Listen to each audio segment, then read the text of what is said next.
The ventilator cycled, that sound you never forget once you've heard it for 73 days. The pneumatic hiss, the click of the valves, the way the machine breathes for someone because they forgot how to do it themselves. I knew that sound from the other side of the bed, from the ICU where I worked, from the families I'd guided toward chairs, toward coffee, toward the impossible decision of when to stop. I did not know it from this side. September 12th. Fairfield County Hospital, 3 weeks before the party I wasn't supposed to attend, the one where my father would stand at a podium and tell 200 people I had no future, but I didn't know that yet. On September 12th, I didn't know anything. I was the one in the bed. The nurses changed shift at 7. I knew this because I'd done it myself 100 times, the report, the room assignments, the way you check the drips before you introduce yourself to the family. I could hear them at the desk, the low murmur of voices. Someone laughed, someone else said, "Thank God it's Friday." The small sounds of people doing their jobs while my body lay in room 4 with a subdural hematoma and 3 broken ribs and a DNR order I had not signed. The DNR, that's where this starts. Not at the party, not at the country club, not with the champagne glass and the walking out. That was the end of something. This is the beginning. The DNR was dated August 3rd, 32 days before the accident. Signed by my father, Richard Ivins, in the space marked legally authorized representative. The social worker had witnessed it. There was even a notation, patient unable to consent due to unconsciousness. Family confirms this reflects patient's wishes, except I'd never discussed my wishes with anyone. I was 31 years old. I worked in a hospital. I'd seen what DNR meant, the code status, the ethical line, the moment when the team steps back and lets the heart stop because that's what the patient wanted. I'd held the hands of children whose parents made that choice. I'd respected it every single time. My father signed it 8 days before I went into the coma, while I was still walking around, while I was still working, while I was still breathing on my own. The signature was dated August 3rd. The accident was August 11th. I was unconscious for 12 hours before anyone found me, single-car wreck on the Merritt Parkway, black ice in August, which should have been impossible. They never figured out where the ice came from. I was just there, in the ditch, with the steering wheel in my chest and a hematoma the size of a fist pushing my brain against my skull. The DNR was in the chart by August 12th. My father had driven to the hospital, presented himself as next of kin, and told the attending physician that I would not want to be kept alive by machines, that I'd told him so myself, that I was fiercely independent and would rather die than be a burden. The attending wrote it in the notes. Family confirms patient's wishes. DNR/DNI ordered. I learned this later, all of it from Pat. Pat Walsh was the night nurse on the neuro floor. She'd worked at Fairfield County for 19 years. She'd seen families do terrible things, fight over ventilators, fight over pain medication, fight over who got the good parking spot during the long dying. She thought she'd seen everything. She hadn't seen my father. The first thing Pat noticed was the way he didn't touch me. Families touched, they held hands, they smoothed hair. They sat in the ugly vinyl chairs and talked to the unconscious person because someone had told them hearing was the last thing to go. My father stood at the foot of the bed with his arms folded. He asked about the timeline. He asked about the machines. He asked if I was really still there or if it was just the body. Pat told him I was stable, that the swelling was decreasing, that there was reason to hope. He said, "Hope isn't a medical plan." Then he asked for the paperwork. The second thing Pat noticed was the signature. She pulled the chart on day 4 because something was bothering her, that thing nurses get, the crawl under the skin that says look again. She looked at the DNR. She looked at the date. She looked at the progress notes from August 3rd when I was still conscious, still working, still attending my own life. There was no record of me being incapacitated on August 3rd. No admission, no ER visit, no psych hold. Just a piece of paper that said I couldn't consent because I was unavailable. Pat made a photocopy. She put it in her locker. She didn't know why, she just knew. The third thing was the phone call, day 7. My father called the nursing station at 10:02 p.m. Pat answered. "This is Richard Ivins. I'm calling about my daughter's status." "She's stable, Mr. Ivins. No change since this morning." A long silence then. "And the DNR remains in effect." "Yes, sir, it's still on the chart." Another silence. Longer. Pat thought he'd hung up. Then, good, click. I woke up on day 23, not all at once, in pieces. The way light comes back after a brownout flicker, then dark, then flicker again. I remember the ceiling tiles. I remember the IV stand. I remember the sound of the pneumatic hiss and thinking, I know that sound. I know it from somewhere. Pat was in the room when I opened my eyes. She was adjusting the drip, her back to me, and I made some sound, a grunt, a cough, the small animal noise of returning. She turned. She looked at me. Then she looked at the door. Then she came to the bed and took my hand and said, "Don't say anything yet, just listen." I listened. She told me about the DNR, about the date, about the way my father stood at the foot of the bed, about the phone call at 10:02. I didn't react, couldn't react. My brain was still learning how to be a brain again, how to connect thought to word, word to meaning, meaning to the body that was supposed to house it. But I heard her. I stored it, I filed it away in the part of me that had been filing things away since I was 8 years old, since my mother died, since my father remarried, since I became furniture. Pat said, I made a copy, it's in my locker. If anything happens, I squeezed her hand. It was the only thing I could do. 3 weeks later, I walked out of that hospital. Pat drove me to the train station. She gave me an envelope with the photocopy inside. What are you going to do? She asked. I looked at the envelope, at my name in her handwriting, at the date, August 3rd, that my father had chosen to erase me while I was still breathing. I'm going to my father's retirement party, I said. Pat didn't ask why, she just nodded. The train from Fairfield to Boston takes 3 hours and 40 minutes. I'd made the trip 100 times, always alone. Always looking out the window at the Connecticut suburbs sliding past, the colonial houses, the manicured lawns, the lives that looked like mine from the outside and were nothing like mine once you got inside. I was 20 when I left. 32 now, 12 years of building something in silence while they told everyone I was nothing. The sneakers, that's where the ledger starts. Not with the big things, the tuition, the DNR, the party. With the sneakers, I was 14. Marcus was 17. He'd just gotten a new car, a BMW, because the Mercedes was too flashy for a teenager, according to Linda, which meant she wanted something with a different emblem in the driveway. The BMW was silver. Marcus parked it at an angle so everyone could see. I needed sneakers, track team, regionals. My old ones had a hole in the sole, and I'd been taping them for 3 weeks with duct tape from the garage. I showed my father the tape. I showed him the hole. I told him regionals were Saturday and I couldn't run with tape. He said, ask Linda. Linda said, Marcus just had his car detailed. Can it wait? I said regionals were Saturday. She said, well, maybe you can borrow someone's or just run in the ones you have. A little tape never hurt anyone. I ran in the taped ones, came in fourth, missed qualifying by half a second.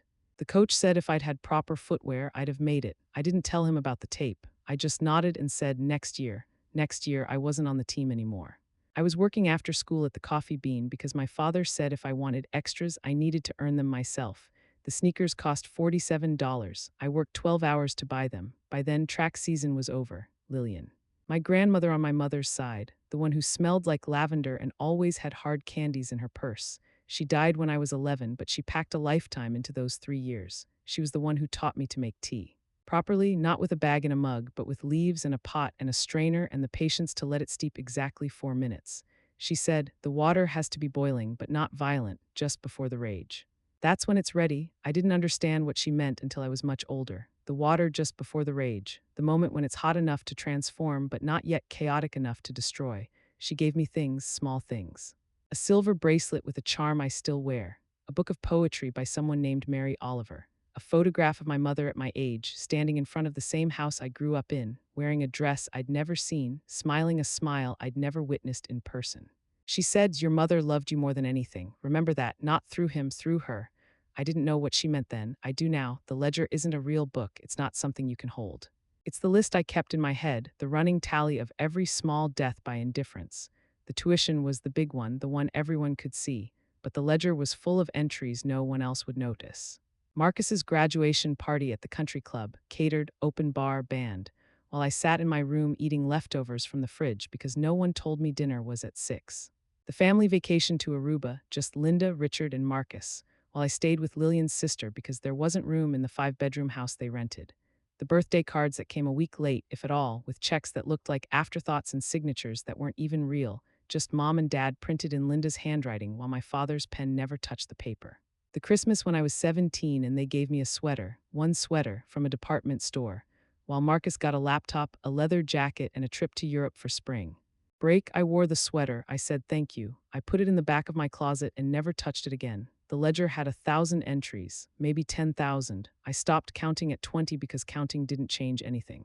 It just made the numbers bigger. But there was also this. The summer I was 15, I stayed with my mother's sister in Maine.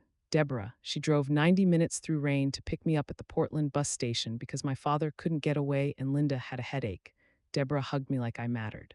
Like I was worth the drive, worth the rain, worth the 90 minutes she'd never get back. She had a cottage near the water, small, drafty, the kind of place that smells like salt and wood smoke and something green I couldn't name.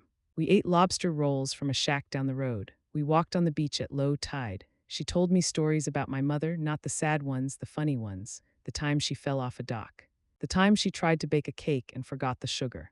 The time she called Deborah at 3 a.m. because she'd just seen a shooting star and needed someone to know. Deborah said, "Your mother was the bravest person I ever knew. Not loud brave, quiet brave, the kind that just keeps going even when everything says stop. I didn't know then that I would need that kind of brave, that I would become that kind of brave." That 20 years later, I would think of her words while walking out of a country club with 200 people watching. The ledger had two columns: the things they took, the things other people gave, they took. The tuition, the sneakers, the family vacations, the birthday parties, the acknowledgement that I existed in any meaningful way. Other people gave: Lillian's tea, Deborah's cottage, the Mary Oliver book, the silver bracelet, the photograph of my mother smiling. I learned early that the second column was the one that mattered. The first column was just evidence. The second column was fuel. The retirement party was 3 weeks after I left the hospital. I spent those weeks in my apartment in Boston, reading the file Pat had given me, making calls, waiting for the invitation that I knew would come. It came on a Tuesday, gold embossed lettering. "Richard Ivins requests the pleasure of your company." I held it in my hands and thought about the DNR, about August 3rd, about the phone call at 10:02. I RSVP'd yes, but before the party, there was the other thing. The thing Pat told me on day 34 when I called her from my apartment to thank her again for the file. "There's more," she said. I waited. "Your father came to the hospital 3 times while you were unconscious.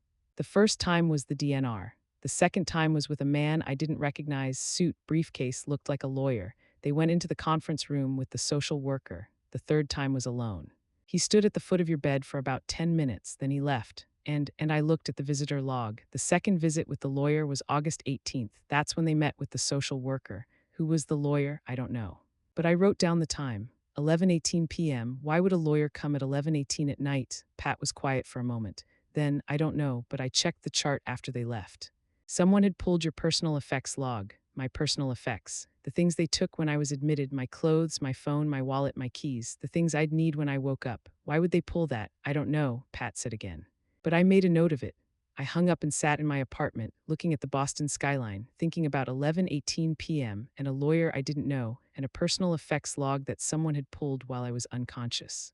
Then I called a private investigator. His name was Kessler. He'd worked for my company before: background checks, due diligence, the kind of work that requires patience and a complete lack of sentimentality. He was 63, retired state police, and he answered the phone on the first ring. "I need you to find something," I said. "Tell me." "My father, August 18th. He met with a lawyer at Fairfield County Hospital, 11:18 p.m.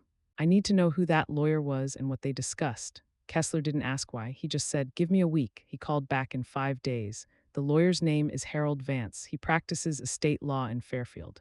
Specializes in trusts, wills, and power of attorney documents." I wrote it down. Harold Vance, estate law. "He met with your father and a social worker named Diane Prescott. The meeting lasted 47 minutes. The topic was your medical directives and the disposition of your assets in the event of your death." I felt something cold move through my chest. What assets? That's the interesting part. According to the hospital's social work notes, your father presented documentation showing that you had no significant assets: no property, no investments, no insurance policies. He claimed you'd been estranged from the family for years and had been living hand to mouth in Boston. Hand to mouth. Yes, the notes indicate that Mr. Ivins expressed concern about final expenses and asked about county assistance programs for indigent patients. County assistance. For indigent patients. I owned a company with $4 million in annual revenue. I had a retirement account, an investment portfolio, and a condo in Back Bay that I'd paid for in cash. I had health insurance through my own business and a life insurance policy worth $2 million with my cousin Deborah as the beneficiary. None of that was in my personal effects. None of that was in my wallet.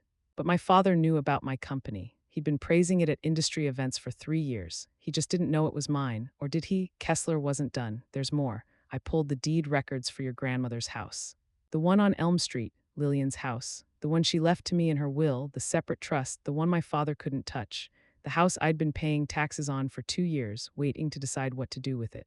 There was a quitclaim deed filed on August 19th, the day after the hospital meeting. Filed by whom? Harold Vance, on behalf of Richard Ivins. The deed transfers ownership of the Elm Street property from your grandmother's trust to Richard Ivins, citing failure of consideration and abandonment of interest by the intended beneficiary. I couldn't breathe. Abandonment of interest? I've been paying the taxes. I have the paperwork. The trust is ironclad. Eleanor Smith set it up specifically so no one could touch it. I know. I talked to Eleanor. She didn't know anything about the quitclaim. She only found out when the county recorder sent her a notice of the filing. Wait, it went through. The deed transfer was recorded. Yes, because your father presented documentation that you were incapacitated and unable to manage your affairs. He filed for emergency guardianship on August 18th, the same day as the hospital meeting, and it was granted on an interim basis by a judge in Fairfield Probate Court, interim guardianship, while I was in a coma. While I couldn't speak for myself, who was the judge, Morrison? He retired last year, but the guardianship was granted based on your father's representation that you had no one else to act on your behalf and that immediate action was needed to prevent waste and dissipation of family assets. Lillian's house wasn't a family asset. It was mine, she left it to me specifically. I know, but your father argued that the transfer to you was improvident and that you'd effectively abandoned the property by not living there. He claimed you told him you didn't want it. I'd never said that. I'd never said anything about the house. I'd been waiting to be ready, waiting to have the emotional space to deal with Lillian's things, waiting for the right time to go through her photographs and her letters and her teacups. While I waited, my father stole it, the house on Elm Street. I'd been there once since Lillian died, the day after the funeral. I'd stood in her kitchen, looking at the lavender sachets she kept in the window, the kettle on the stove, the photograph of my mother on the refrigerator. I'd cried for 20 minutes, locked the door behind me, and driven back to Boston. I couldn't go back, not yet. It was too full of her, too full of the only person who'd ever looked at me and seen someone worth loving. Every time I thought about walking through that door, I felt something break inside me. So I waited. I paid the taxes. I told myself I'd go next month, next season, next year. And while I waited, my father filed a quitclaim deed and took it. Not just the house. The lavender sachets, the kettle, the photograph of my mother on the refrigerator, all of it, his now, by order of the Fairfield Probate Court.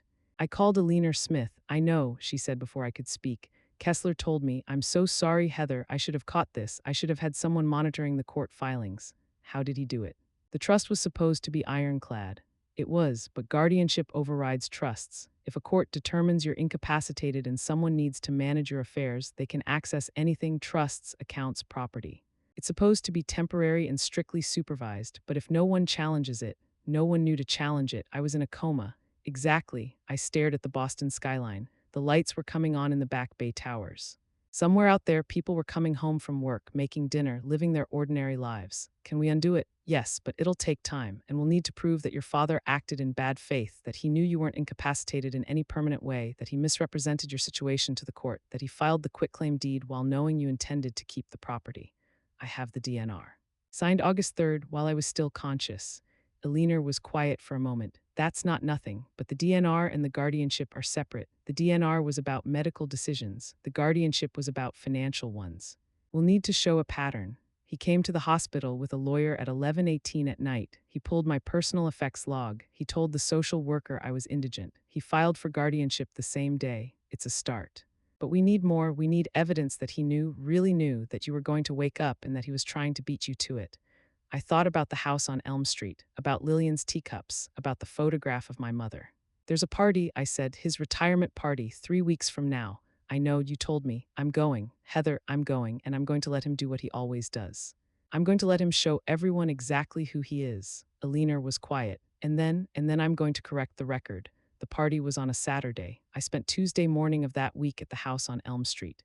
Not inside, I couldn't go inside, but I sat in my car across the street and watched the sunlight hit the front porch. The swing was still there, the one Lillian and I used to sit on during summer evenings, drinking iced tea, watching the fireflies come out. It creaked when the wind shifted. I could hear it from the car. Someone had mowed the lawn. The flower beds were weeded. A new mailbox stood by the curb, brass and shiny, nothing like the old rusted one Lillian had never gotten around to replacing. My father was living there. I knew this from Kessler's report. He'd moved in 3 weeks after the quitclaim was filed. Linda was with him. She'd always loved the house, always commented on how quaint it was, always found ways to mention that it should really stay in the family. It was in the family, just not my family, not anymore. I got out of the car at 10 a.m., walked to the front door, rang the bell. Linda answered. She was wearing gardening clothes, expensive ones, the kind that looked like work but cost more than most people's rent. Her face did that thing when she saw me, surprise, then calculation, then the mask. Heather, we weren't expecting you. I know, is my father here? He's resting. He's had a long week. The party preparations, I need 5 minutes. She looked at me, really looked. For the first time in 22 years, I think she actually saw me, not the furniture, not the disappointment, not the problem to be managed, me. Wait here, she said, and closed the door. He came to the door in a bathrobe, blue silk, monogrammed. the kind of thing a man wears when he wants you to know he's still in charge even when he's not dressed. Heather, Dad, we stood there. 3 feet of porch between us, the swing creaked behind me. You look well, he said. It sounded like an accusation. I am well. I was released from the hospital 6 weeks ago. Did you know that? His face didn't change, of course. Linda told me, Linda told you, you didn't come. I was busy. The company, you were busy, while I was in a coma, while you were signing DNR orders and filing quitclaim deeds and telling a probate judge I was indigent. The mask cracked. Just slightly, a flicker of something behind his eyes. I don't know what you're talking about. Yes, you do. Harold Vance, August 18th. 11:18 p.m. The guardianship petition, the quitclaim deed, the personal effects log. All of it. He stared at me. For a long moment, neither of us spoke. Then, you were unconscious. Someone had to make decisions. Someone did. You made decisions that benefited you. I made decisions that protected the family. Protected them from what? From me, from the daughter you've been telling everyone has no future, from the worthless freeloader who somehow built a company that's been propping up yours for 3 years. Something shifted in his face. Not guilt, not shame, something else. You don't understand, he said. You never have. Then explain it to me. He looked past me at the street, at the neighbors' houses, at anything but my face. I did what I had to do. Like the DNRs, like telling the hospital I'd rather die than be a burden. You thought what? That I wouldn't wake up, that you could just erase me, take the house, take whatever I had, and go back to your perfect life with Linda and Marcus and everyone clapping. He didn't answer. I pulled an envelope from my bag, the photocopy Pat had given me, the DNR with his signature and the date August 3rd, while I was still conscious, still working, still alive. I have this, I said. I have the hospital records. I have the guardianship filing. I have the quitclaim deed. I have a private investigator who's been documenting everything you've done for the past month. He looked at the envelope, then at me. What do you want? The same question he'd ask later in my office after the party. The same question he always asked when someone had leverage. What do you want? As if everything could be negotiated, as if there was a price. Nothing, I said. I don't want anything from you. I never did. Then why are you here? To tell you that I'm coming to your party on Saturday, and that when you stand up there and introduce your family to 200 people, you should think very carefully about what you say about me. His jaw tightened. Is that a threat? No, it's a prediction. I know what you're going to do. I've known for 32 years. You're going to stand up there and you're going to tell everyone I'm worthless because that's who you are. That's what you do. And when you do, I'm going to walk out and everyone in that room is going to remember it. You'd humiliate me in front of, humiliate you? Dad, I'm not the one who signed a DNR for a conscious daughter. I'm not the one who filed a quitclaim deed on a house that wasn't mine. I'm not the one who told a probate judge that his own child was indigent while she was lying in a hospital bed. I put the envelope back in my bag. I'm not going to humiliate you. You're going to do that yourself. I'm just going to be there to witness it. I turned and walked down the porch steps. The swing creaked behind me. At the car, I stopped, looked back. He was still standing in the doorway, blue bathrobe, monogram, the same man who told me at 20 that I didn't matter enough to educate. The house, I said. Lillian's house. You're going to give it back. It's mine now. Legally for now, but I have documentation. I have a Leaner Smith. I have a lawyer who specializes in trust litigation and a private investigator who knows how to find things. You can fight me, you'll lose. And when you do, everyone will know why. He didn't answer. Saturday, I said. I'll see you Saturday. I got in the car and drove away. The swing was still creaking when I looked in the rearview mirror. The party was at the Fairfield Country Club, but the church came first, St. Andrew's Episcopal, the church my grandmother attended every Sunday for 43 years, the church where they held her funeral. The church where my father would deliver the eulogy about a remarkable woman who dedicated her life to family while the irony collected in the corners like dust. I went to the 9 a.m. service, sat in the back pew. Watched the sunlight filter through the stained glass. Mary and Joseph, the shepherds, the wise men, all those people who traveled so far to witness something they couldn't explain. The rector was new, a woman named Sarah something. She gave a sermon about forgiveness, not the easy kind, the hard kind, the kind that doesn't mean forgetting but does mean releasing yourself from the weight of someone else's sins. I listened. I thought about Lillian. I thought about the house on Elm Street and the lavender sachets and the photograph of my mother on the refrigerator. After the service, I walked to the fellowship hall. Coffee hour. The same coffee hour I'd attended as a child, clutching Lillian's hand, eating cookies from a plastic plate while the adults talked about things I didn't understand. The fellowship hall hadn't changed. Same fluorescent lights. Same folding tables. Same smell of coffee and stale pastries and something else, something I could never name but always recognized. The smell of people trying to be good. I poured myself coffee from the urn. Added milk from a small plastic pitcher. Stood by the window looking out at the graveyard where Lillian was buried. Heather, I turned. A woman my age, maybe older, with gray in her hair and lines around her eyes. I didn't recognize her. It's me, Meredith, from high school. We had English together, Mrs. Casella's class. Meredith, I remembered now. She'd sat 2 rows over. We'd never been friends exactly, but we'd been something, the kind of something you are when you're both invisible in different ways. Meredith, hi, I heard you were back in town for the party tonight, right? Right, she looked at me, really looked. The way Linda had looked at me on Tuesday morning, as if she was seeing something she hadn't expected. Can I tell you something? She asked. Sure. She glanced around the fellowship hall. The coffee hour crowd was thinning, people heading home to change for lunch, for afternoon errands, for the rest of their ordinary Sundays. Your father, she said. He came to see my mother last year, before she died. I waited. My mother was in the hospital, same floor you were on, actually. Neuro. Your father came to visit someone else, I don't know who, but he saw my mother's name on the door and came in. They'd known each other years ago, before he married Linda. Okay, he sat with her for about 20 minutes, held her hand, told her she looked beautiful, and then he asked her about her house. Her house, she owned a cottage on the water.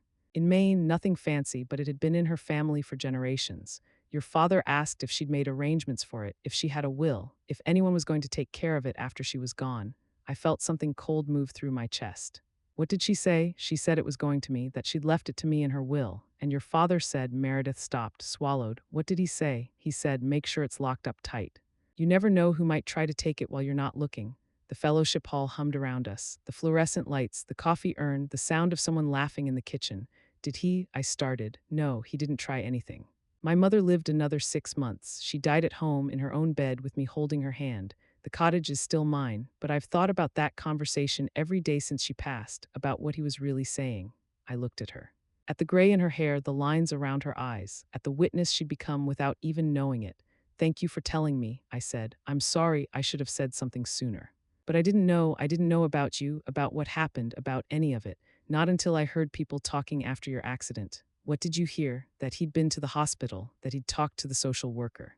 That he'd filed some kind of paperwork. People talk, Heather. In a town this size, people always talk. I nodded, stood there with my coffee getting cold. He's going to do something tonight, I said, at the party. He's going to stand up in front of everyone and say something about me, something cruel, something he thinks is funny. What are you going to do? I thought about the envelope in my bag. About the DNR and the quitclaim deed and the guardianship petition. About Lillian's house and my mother's photograph and the lavender sachets I might never see again. I'm going to let him, I said. And then I'm going to tell the truth. The party started at 7. I arrived at 7:30, late enough to make an entrance, early enough to find my seat before the speeches. Table 14, far corner, near the service entrance. The table for people who mattered, just enough to invite, but not enough to seat near the front. I recognized no one at it, distant cousins, maybe, or friends of friends. People who'd nod and smile and have no idea who I really was. I wore black, simple, expensive, my grandmother's pearl earrings, the silver bracelet Lillian gave me when I was 11. No Cartier, no Hermes, no labels, just me. The room filled, 200 people in their best clothes, drinking champagne, networking, performing the rituals of the Connecticut business class. I watched them from my corner, took notes. Filed away the small cruelties and casual dismissals that would matter later. At 8:15, the lights dimmed. A spotlight hit the stage. My father climbed the steps. 40 years in business. Thank you, thank you. The partners, the employees, the mentors. The incredible wife, Linda. The son, Marcus, who would take over as CEO. The future of Ivan's logistics. Applause, standing ovation. The picture of corporate royalty. Then his eyes found me. Something shifted in his expression, something mean. And of course, he said, my daughter Heather. The spotlight swung to my table. 200 people turned to look. No degree, my father said, no real career. Just freeloads off the family. Laughter, the kind that comes from people who think they're in on a joke. But hey, he continued, at least she showed up tonight. Maybe someday she'll find a rich husband to take care of her. More laughter. Louder now, people nudging each other. The woman next to me glanced at my outfit, at my face, at the lack of a ring on my left hand. I sat perfectly still, didn't flinch, didn't look away. I just waited for the laughter to fade. Then I stood up, the room went quiet. The spotlight stayed on me. I could feel every eye in that ballroom, curious, pitying, already preparing to witness a breakdown. I picked up my champagne glass, held it toward the stage. Congratulations on your retirement, Dad, I said. My voice was clear, steady, loud enough for the microphones to pick up. 40 years in business, quite an achievement. I paused, let the silence stretch. You taught me a lot about hard work, I continued. About sacrifice, about exactly what kind of loyalty family can expect from you. The silence was absolute now. I could hear someone's ice clinking in their glass 3 tables away. So here's to you. I lifted the glass higher. Cheers, this is the last time any of you will see me. I set the glass down without drinking, picked up my bag, turned. Walked toward the exit, my heels clicked against the hardwood, the only sound in that cavernous room. I didn't run, didn't hurry, just walked, spine straight, head high. Behind me, silence, complete, total, devastating silence. I was almost to my car when I heard footsteps. Heather, Heather, stop. Not Linda, not my father, someone else. I turned. Meredith from the fellowship hall. She was out of breath, still in her party clothes, her face flushed in the country club lights. I'm sorry, she said. I know you're leaving. I needed to tell you something. I waited. Your grandmother, Lillian, she came to see my mother once, years ago, before she died. I felt something shift in my chest. She wanted my mother to know something, in case anything ever happened, in case you ever needed to hear it from someone who wasn't family. What? Meredith took a breath. She said, tell Heather the house is hers, no matter what anyone says. No matter what papers get signed, it's hers. I made sure of it. I stared at her. What do you mean? I don't know, that's all she said, but my mother wrote it down. She wrote everything down, and after she died, I found it in her papers. The date, the time, the exact words. Tell Heather the house is hers, no matter what anyone says, no matter what papers get signed. I made sure of it. The parking lot hummed around us, cars, voices. The distant sound of the party continuing without me. Can I see it? I asked. The paper? Meredith nodded. It's at my house. I can bring it tomorrow or tomorrow. I said, tomorrow is fine. We stood there for a moment. Two women in a country club parking lot, bound by something neither of us had chosen. Thank you, I said. Meredith nodded. I'm sorry it took so long. Better late than never, she smiled. A small thing, tentative but real. Go, she said. Get out of here. I'll find you tomorrow. I got in my car, started the engine, drove away without looking back. The call came on Tuesday, Pat Walsh. I did something, she said. I hope you're okay with it. What? I filed an incident report about the DNR, about the date, about everything. I sat down slowly. Pat, I know it might cost me my job, but I couldn't just let it sit there. Someone has to know, someone has to have it on record. I thought about Pat, about the way she'd taken my hand when I woke up, about the photocopy in her locker, about the 19 years she'd spent at that hospital watching families do terrible things, and the moment she decided to do something about it. Thank you, I said. Heather, I'm not done. The hospital's launching an investigation. They're pulling all the records from your stay. They're interviewing the social worker, the attending, everyone who was involved. And they found something else. Something I didn't know about. I waited. Your father tried to access your safety deposit box at Fairfield Savings Bank. He went there on August 22nd while you were still unconscious, presented the guardianship papers. Asked them to open it, my safety deposit box, the one where I kept Lillian's letters, the photograph of my mother, the silver bracelet I didn't wear every day because I was afraid of losing it. Did they let him? No. The bank manager knew you, knew your grandmother, actually. She called the hospital to verify your status. When she couldn't reach you directly, she told your father she needed 24 hours to process the request. Then she called Alina Smith, who'd been Lillian's lawyer, who'd set up the trust, who'd known my grandmother for 30 years. Alina stopped it. She filed an emergency motion with the probate court, challenged the guardianship. By the time your father went back to the bank, the order had been suspended pending review. I closed my eyes. He almost got in. Yes, but he didn't, and now there's a record. The bank manager documented everything. The date, the time, the guardianship papers he presented. It's all part of the investigation. Pat was quiet for a moment. Heather, this isn't just about the DNR anymore. This is a pattern. The house, the safety deposit box, the meeting with the lawyer at 11:18 at night. He was planning something. While you were unconscious, he was planning something. I knew. I'd known since Kessler's first report, but hearing it from Pat, hearing the weight in her voice made it real in a different way. Thank you, I said again, for everything. Be careful, she said. He's not going to stop. People like him don't stop. I know. I mean it, Heather. He's already shown you what he's capable of. Believe him. I hung up and sat in my apartment, looking at the Boston skyline, thinking about safety deposit boxes and quitclaim deeds and fathers who plan while their daughters lie unconscious in hospital beds. Kessler called on Thursday. Life insurance, he said. What? Your father. He took out a life insurance policy on you 10 years ago, $2 million. You're the insured, he's the beneficiary. I couldn't breathe. He took out a policy on me. Yes, with your signature, at least a signature that looks like yours. I had a handwriting analyst look at it. They say there's a 90% chance it's forged while I was 22. While I was living in Boston, eating ramen, building my life from nothing. Why would he? I don't know, but the policy is still active. And here's the thing. If you died in that accident, he would have collected $2 million. Tax-free $2 million, the house on Elm Street, the safety deposit box, the DNR. He was planning for me to die. Kessler was quiet. I don't know that, he said finally, but I know he was prepared for it. And I know he took steps that would have made it easier for him if you had. I thought about the DNR, about the guardianship, about the quitclaim deed, about the safety deposit box, about all the ways my father had prepared for my death while I was still alive. Can we prove the signature is forged? The analyst thinks so, but we need more samples. Do you have anything from that time? Letters, documents, anything with your actual signature? I thought about my apartment, about the boxes in the closet, about the letters I'd written to Deborah, to Lillian, to no one. I'll find something. Do that, and Heather, be careful. If he's willing to forge your signature on a life insurance policy, he's willing to do a lot of other things too. I hung up, sat in the dark, watched the Boston skyline, and thought about my father and $2 million and the daughter he'd been preparing to bury. Meredith came to Boston on Friday. She brought the paper, the one her mother had written on, with Lillian's words and the date and the time. I read it 3 times. Tell Heather the house is hers, no matter what anyone says. No matter what papers get signed, I made sure of it. What does it mean? Meredith asked. I don't know, but I know someone who might. I called Eleanor Smith. She left something, I said. Lillian, something about the house. Something that might override the quitclaim. Bring it in, Eleanor said. I'll start researching. The answer came 3 days later. Eleanor called on Monday morning. Her voice was different, excited almost in a way I'd never heard from her. She left a second deed, Eleanor said, filed separately with different language. It transfers the house to you upon her death with a clause that specifically overrides any subsequent legal actions unless you personally, in writing with witnesses, agree to transfer it. I didn't understand.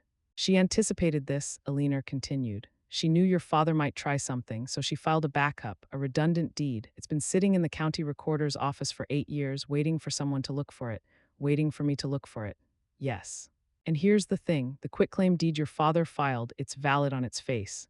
But if the redundant deed exists, and if it contains language that overrides subsequent transfers without your explicit consent, then the quitclaim is void. He never actually owned the house, he just thought he did. I sat down. He's been living in a house he doesn't own for 8 months. Yes, I thought about Lillian. About the lavender sachets and the photograph on the refrigerator and the swing that creaked when the wind shifted. About the way she'd always said, I see you. She'd seen everything. I called my father that afternoon, first time since the party. Heather, his voice was careful, wary. Dad, I need to tell you something. What? The house on Elm Street. It's not yours. Silence. What are you talking about? Lillian filed a second deed. 8 years ago, it overrides the quitclaim. You've been living in a house you don't own for 8 months. More silence. Longer this time. That's not possible. I had a lawyer. I had a court order. You had a guardianship that was granted based on false information. You had a quitclaim deed that was filed while I was unconscious. And you had a grandmother who was smarter than both of us.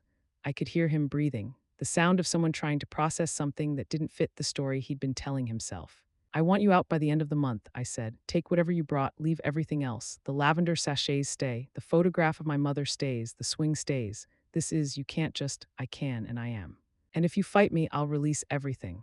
The DNR, the guardianship, the life insurance policy with the forged signature, the meeting at 11:18 at night, all of it. To the business press, to the probate court, to anyone who will listen. Silence. You destroy me? No, you destroy yourself. I'd just be providing the documentation. I hung up. He moved out on October 15th. I know because Kessler was watching. He sent me photos. My father loading boxes into a U-Haul, Linda standing on the sidewalk with her arms folded, Marcus nowhere to be seen. The house was empty by evening. I drove down the next day. The lavender sachets were still in the kitchen window. The photograph of my mother was still on the refrigerator. The swing was still on the porch, creaking when the wind shifted. I walked through every room, touched every surface, let myself feel everything I'd been holding at bay for 8 years. Then I made tea, the way Lillian taught me, water just before the rage, steep exactly 4 minutes. Pour into the cup she'd used every morning of her adult life. I sat on the porch swing and watched the sun go down. I didn't check my phone. I didn't think about my father or Linda or Marcus or any of them. I just sat there in the house that was finally mine and let myself be present. October turned to November. The leaves fell. The air got cold. I came to the house every weekend, slowly making it mine. I kept the lavender sachets. I kept the photograph of my mother on the refrigerator. I kept the swing. But I added things too. A bookshelf full of Mary Oliver. A kettle that wasn't Lillian's but sat beside it on the stove. A photograph of Deborah and me at the cottage in Maine, taken last summer, both of us laughing at something I couldn't remember. The investigation at the hospital concluded in December. Pat kept her job. The social worker was placed on administrative leave pending review of her handling of the DNR documentation. The attending physician retired early. The probate court vacated the guardianship. The quitclaim deed was voided. The life insurance policy was investigated by the state insurance department. I don't know what happened with that. Kessler said it was ongoing, that these things take time. I didn't care about the time. I had nothing but time. Meredith came to visit in January. We sat on the porch swing, bundled in coats, drinking tea. I'm sorry, she said, for not saying something sooner. You said it when it mattered. She nodded, looked out at the street. I heard your father moved to Florida. Linda too. Marcus is still in Connecticut trying to keep the company together. I didn't respond. Heather, do you ever think about reconciling? I thought about it, not for the first time. Probably not for the last. No, I said, not reconciliation, but I think about him sometimes in a way I didn't expect. What way? I think about the phone call, the one Pat told me about, 10:02 at night. He called the nursing station to ask if the DNR was still in effect, and when Pat said yes, he said, good. Meredith was quiet. That's not the voice of someone who doesn't care, I continued. That's the voice of someone who's made a decision and needs to know it's still standing. It's the voice of someone in an empty building. An empty building, I don't know how else to describe it. Like he'd built this whole structure, the company, the family, the reputation, and underneath it there was nothing, just empty space. And when he called that night, he was checking to make sure the structure was still there. Still holding, was it? No, it was never there, he just didn't know it until the end. We sat with that for a while, the swing creaked, the tea cooled. Does that mean you forgive him? I shook my head. It means I understand him. Forgiveness is different. Forgiveness requires asking. He never asked. Will you ever tell him that? I don't know, maybe, probably not. Some questions don't need answers, they just need to be asked. Spring came early that year. By March, the daffodils were up. I planted them myself, bulbs I'd bought at a garden center in Fairfield, the kind Lillian used to plant every fall. I thought about her often, not with grief anymore, with something else. Gratitude, maybe, or just the quiet comfort of knowing someone had seen me, really seen me, and had spent her last years making sure I'd be okay. The redundant deed, the trust fund, the letter, the lavender sachets. The photograph of my mother, all of it waiting for me to be ready. I was ready now. Deborah came to visit in April. We sat on the porch swing watching the sunset. You look different, she said. Different how? Lighter. Like you're not carrying something anymore. I thought about it, about the years of invisibility, about the ledger, about the DNR and the quitclaim deed and the life insurance policy, about the party and the walkout and the silence that followed. I said, I'm not carrying it anymore. Where did it go? I don't know, I just put it down. One day I realized I'd been holding it for so long I forgot I had a choice, and then I chose. Deborah nodded, reached over and took my hand. Your mother would be so proud of you. I squeezed her hand, didn't say anything. Didn't need to, the porch swing creaked. The sun went down. The lavender sachets in the kitchen window released their scent into the cooling air. I thought about my father in Florida, about Linda beside him, about Marcus in Connecticut, trying to hold together something that was never really his. I thought about Meredith and the paper her mother had written on, and the way Lillian's words had reached me across 8 years of silence. I thought about Pat and the incident report, and the 19 years she'd spent watching families do terrible things before she finally said enough. I thought about Kessler and the life insurance policy and the forged signature that would probably never be prosecuted but would always exist as evidence of what one person was willing to do to another. I thought about all of it and then I let it go. The tea was gone. The sun was down. The stars were coming out one by one the way they do in places where the light pollution hasn't yet erased them. I sat on the porch swing and watched them appear. I didn't check my phone. I didn't plan tomorrow. I just sat there in the house that was mine on the swing that had been Lillian's and let myself be exactly where I was. The ventilator cycled. That sound you never forget once you've heard it for 73 days. The swing creaked when the wind shifted. Between them, a woman who learned that invisibility could become a weapon. A father who planned while his daughter lay unconscious. A grandmother who saw everything and made sure the truth would outlast her. And at the center of it all, a house on Elm Street, with lavender in the windows and a photograph on the refrigerator and a swing that creaks when the wind shifts. The house is mine now, not because I fought for it, because Lillian made sure no one could take it. Some people build empires to prove their worth. I built mine in silence, but that's not where this ends. This ends here, on the porch in October. With tea that steeped exactly 4 minutes, and a woman who finally understands that presence is the only survival that matters.